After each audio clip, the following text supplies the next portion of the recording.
Naging successful naman ang schooling ni Mrs. at nagkaroon nga ng mga bagong kaalaman. Tapos nga ng training niya ay sinundo ko na siya pabalik ng Lucena. Naghanap muna kami ng makakainan at swerte naman na nasa kabilang kanto lamang pala itong sikat na Buddies. Tatawid na sana kami sa kabilang kanto nang madaanan namin to si ate. At swerte dahil ngumiti siya sa akin. Pero mas swerte si ate dahil hindi nakita ni Mrs. yung pagngiti niya. Nako, naghalo na sanang balat sa tinalupan.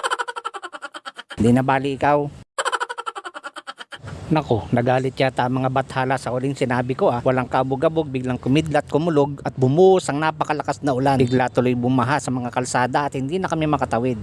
Ang ending, kumain na lang kami sa Gedli. Pero swerte dahil budget sa 3 tanghalian ang natipid ko sa araw na ito. Dahil sa laki nga ng nasave namin ay nakapamasyal pa kami sa Paris. At dahil nga dyan ay napasyala namin ang sikat na Eiffel Tower. At hindi lamang isa, kundi pati ang ilang mga branches nito. Swear.